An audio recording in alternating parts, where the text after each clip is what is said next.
Hello everyone, आज है 27 जैन 26 और आज के आर्टिकल में हम इंडिया और यूरोपियन यूनियन के बीच में जो डील हुई है उसके बारे में बात करेंगे। पूरे आर्टिकल का डीप में एनालिसिस करेंगे, साथ ही साथ कुछ इंपॉर्टेंट इंग्लिश के वर्ड्स भी सीखेंगे। Let's begin with headline. Free trade deal with EU done. EU के साथ जो फ्री ट्रेड डील है वो क्या हो चुकी है, डन हो चुकी है, यानी कंप्लीट हो चुकी है। साइनिंग टुडे, आवाज होंगे उस पर साइन यानी हस्ताक्षर। A successful India makes the world more stable, says EU chief Ursula von der Leyen. तो जो वहाँ के ईयू की चीफ है उर्सेला, उन्होंने कहा है कि जो सक्सेसफुल इंडिया है, एक सफल भारत है, क्या मिक्स बनाता है ए वर्ल्ड मोर स्टेबल, दुनिया को और ज्यादा स्थिर बनाता है सफल Bharat. After several fall start, यानी बहुत सारे कई असफल शुरुआत के बाद, नेगोशिएशन यानी वार्तालाप, बातचीत, for the India Europe and union free trade agreement FTA concluded on Monday. Concluded का मतलब होता है किसी चीज़ का सफलतापूर्वक समाप्ति होना। बहुत सारे असफल शुरुआत के बाद जो वार्तालाप है इंडिया और यूरोपियन ट्रेड एग्रीमेंट की, फ्री ट्रेड एग्रीमेंट की, वो मंडे को समाप्त हुई। अब formal announcement will be made on Tuesday. जो औपचारिक घोषणा है, अनाउंसमेंट है, वो कब बताई जाएगी, ट्यूसडे को। Confirming the development commerce secretary Rajesh Agrawal. जो ये इस चीज़ की कंफर्मेशन किसने की है, जो कॉमर्स सेक्रेटरी हैं अपने, राजेश अग्रवाल जी, उन्होंने कहा negotiations have been successfully concluded. जो वार्तालाप है, बातचीत है दोनों साइड में, वो क्या सफलतापूर्वक समाप्त हो चुकी है। The deal has been finalize. और जो डील है वो क्या हो चुकी है, वो भी फाइनलाइज हो चुकी है। आगे बढ़ने से पहले इस आर्टिकल में मिलने वाले कुछ इंपॉर्टेंट वर्ड्स को देख लेते हैं। पहला वर्ड आपको मिलेगा लीगल स्क्रबिंग, यहीं पे है। इसका मतलब होता है लीगल एग्जामिनेशन ऑफ टेक्स्ट, यानी किसी चीज़ की कानूनी जांच करना किसी चीज़ की। दूसरा वर्ड मिलेगा आपको रेटिफिकेशन, जिसका मतलब क्या होता है, अप्रूवल। ये देखिए आप, फॉर्मल अप्रूवल। और अगला वर्ड मिलेगा प्रोटेक्शनिस्ट मेजर्स, यानी policies to protect local industry. Local industry को बचाने के लिए जो पॉलिसीज बनाई जाती है उसको बोलते हैं प्रोटेक्शनिस्ट मेजर। नेक्स्ट वर्ड मिलेगा कल्मिनेट, जिसका मतलब होता है रीच फाइनल स्टेज, किसी चीज़ का फाइनल स्टेज पे पहुंच जाना। नेगोशिएशन फॉर्मल डिस्कस हमने पहले डिस्कस कर लिया। Let's move ahead. Commerce ministry sources said, commerce ministry के सोर्स ये चीज़ बताई गई है। While the pact will be announce, यानी हालांकि जो पैक्ट, जो समझौता है, विल बी अनाउंस, कब घोषणा की जाएगी, ऑन ट्यूसडे को। द प्रोसेसेस लाइक, ये जो आगे के जो प्रोसेसेस हैं, लाइक लीगल स्क्रबिंग, यानी जो लीगल जो जांच है, एग्जामिनेशन है, जो कानूनी जांच होगी, एंड रेटिफिकेशन, और जो उसका अप्रूवल है by EU member states could take another year. तो जो इस चीज़ की जो ये डील हो रही है, इसकी जो पहले लीगल कानूनी तरीके से जांच होगी, फिर इस पर अप्रूवल दिया जाएगा, किसके द्वारा, ईयू के जो मेंबर्स है। आपको जैसे पता है कि जो ईयू है वो 27 कंट्रीज़ का एक ग्रुप है, यूरोपियन यूनियन। तो इन सब कंट्रीज से अप्रूवल मिलेगा, उसके बाद भी इसकी आगे प्रोसेसिंग होगी। स्टेट कुड टेक, जिसमें 1 और साल लग सकता है। The India EU deal was closed. जो ये डील है क्लोज हुई, यानी समाप्त हुई, कंप्लीट की गई, इन द प्रेजेंस ऑफ, किसकी उपस्थिति में, European Council president Antonio Costa के और European Commission president Ursula von der Leyen के प्रेजेंस में ये चीज़ डील कंप्लीट हुई है। Who were in India as a special guest for the Republic Day. जो इंडिया में थे, रिपब्लिक डे के स्पेशल गेस्ट के रूप में आए हुए थे। देयर प्रेजेंस, उनकी जो उपस्थिति है, अंडरस्कोर्स का मतलब होता है किसी चीज़ को हाईलाइट करना। जो उनकी उपस्थिति इस चीज़ को बताती है, इस चीज़ को हाईलाइट करती है। द ग्रोइंग स्ट्रेंथ, बढ़ती हुई मजबूती, of India and EU partnership, जो उनकी पार्टनरशिप है, भागीदारी है, उसकी बढ़ती हुई मजबूती को दिखाता है।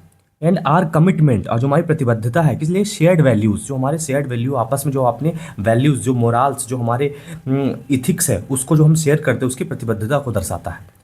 The visit will add momentum to the deepening engagement. ये जो विजिट थी, जो यात्रा थी इन दोनों लोगों की, ये क्या ऐड करेगी, मोमेंटम, गति प्रदान करेगी, बहुत स्पीड प्रदान करेगी किस चीज़ को, अपने जो डीपनिंग एंगेजमेंट, जो हमारी बढ़ती हुई गहराई वाली साझेदारी है, एंड कॉपरेशन, और जो हमारा सहयोग है। हमारी जो भागीदारी है, सहयोग है, साझेदारी, इस चीज़ को मोमेंटम, गति प्रदान करेगा, जो इन लोगों का विजिट था। बिटवीन, किसके बीच में, इंडिया एंड यूरोपीय अक्रॉस डाइवर्स सेक्टर। इंडिया और यूरोप के बीच में अक्रॉस, यानी सारे डाइवर्स, जो विभिन्न सेक्टर्स है, सारे सेक्टर्स में इन चीज़ को क्या, मोमेंटम प्रोवाइड करेगा। Prime minister Narendra Modi said in A social media post. ये बात है अपने मोदी जी ने सोशल मीडिया के पोस्ट में कही है।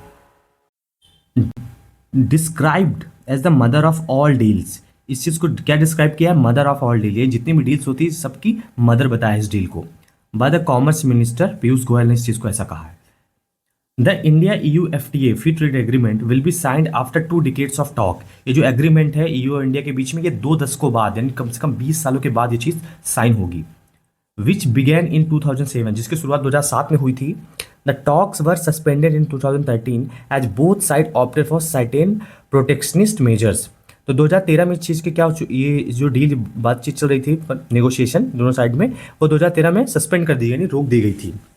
इसलिए क्योंकि दोनों साइड जो थे ऑप्टेन, उन्होंने चूज किया था कि सर्टेन कुछ प्रोटेक्शनिस्ट मेजर, कुछ ऐसे संरक्षणवादी उपाय, ऐसी चीज़ें चूज की थी जो दोनों कंट्री के जो स्मॉल इंडस्ट्रीज उनको प्रोटेक्ट कर सके। जैसे होते हैं ना कुछ अपनी स्मॉल इंडस्ट्री है, अगर फॉरेन से कुछ चीज़ें हम इंपोर्ट करेंगे तो उनको अफेक्ट हो सकता है हमारी जो स्मॉल इंडस्ट्री है, तो उनको बचाने के लिए हम लोगों ने ये ऑप्ट किया था कि हम लोग ये चीज़ नहीं करेंगे। इसकी वजह से 2013 में चीज़ को सस्पेंड कर दिया गया था। The negotiations were relaunched in June 2022।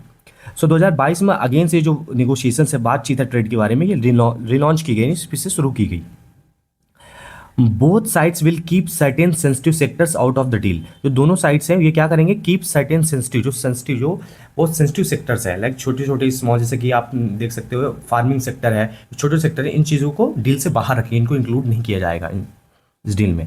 India does not want to open up the dairy and agriculture sector. So India क्या नहीं चाहता है कि डेयरी सेक्टर और एग्रीकल्चर सेक्टर को ओपन करे, क्योंकि इंडिया का जो मार्केट एग्रीकल्चर का और डेयरी का बहुत सेंसिटिव, बहुत छोटे छोटे लोग इसमें जुड़े हुए हैं। अगर बाहर से चीज़ें आती हैं इसमें, तो ये जो हमारे देश के जो लोग हैं इनको इम्पैक्ट करेगा। सो इंडिया नहीं चाहता कि इस सेक्टर में हम डील करें कोई deal. A successful India makes the world more stable. एक सफल जो भारत है दुनिया को बहुत स्टेबल बनाता है, बहुत स्थिर बनाता है, प्रॉस्परस समृद्ध बनाता है और सिक्योर सुरक्षित बनाता है। एंड वी ऑल बेनिफिट, और जिससे हमको सबको फायदा मिलता है। वॉन्डर लेयन सेड, ये जो वहाँ की प्रेसिडेंट है उन्होंने कहा है EU की। शी इवन सेड, उन्होंने ये भी कहा that the engagement between India and EU, जो हमारे दोस्त में साझेदारी है, समझौता है, will culminate tomorrow in the signature of our security and defence partnership. Will culminate यानी अपने अंतिम स्टेज पे पहुंचेगा, लास्ट स्टेज पे पहुंचेगा, जब हम कल सिग्नेचर करेंगे अपनी सिक्योरिटी, सुरक्षा और रक्षा के समझौतों पर, साझेदारी पर। India has a trade surplus with the EU। उन्होंने ये भी कहा कि जो इंडिया का जो ट्रेड है, व्यापार है, सरप्लस है, यानी ज़्यादा है, किससे, EU के साथ ज़्यादा है, EU के कंपैरिजन में। विच स्टूड एट $15 बिलियन, जो कि अभी खड़ा है कितने पे, $15 बिलियन के पॉइंट पे खड़ा हुआ है in financial year 2025, with exports of $75.9 billion against imports of $60.7 billion. So basically ये बता रहा है कि जो इंडिया ने इम्पोर्ट किया है, जो बाहर से यूरोपियन यूनियन से सामान खरीदा है, मंगाया है, वो कितने का था, महज $60.7 बिलियन का था। लेकिन जो इंडिया ने एक्सपोर्ट किया, यहाँ से सामान बाहर यूरोपियन यूनियन को बेचा है, वो है $75.9 बिलियन। सो ओवरऑल इंडिया ने अप्रॉक्स $15 बिलियन का एक्स्ट्रा वो किया है, एक्स्ट्रा एक्सपोर्ट किया है, यानी उसका बिजनेस इंडिया सरप्लस, उसी को वो बता रही है कि सरप्लस में इंडिया अभी भी हमको ज़्यादा सामान बेचता है बट हमसे कम लेता है। सो ये था पूरे आर्टिकल के एनालिसिस। आई होप आपको ओवर व्यू मिला होगा पूरे आर्टिकल का। जैसे ट्यूसडे की डील कंप्लीट होती है और जो आगे के अपडेट्स होते हैं, I will keep updating you. तो तब तक के लिए लाइक एंड सब्सक्राइब करिए चैनल को, और आपको कोई भी इशू होता है, आपको समझने में कोई दिक्कत होती है और आपको लगता है मुझे कुछ इंप्रूव करना चाहिए, कुछ चीज़ें और ऐड करनी चाहिए, please let me know, I will do it. Thank you so much.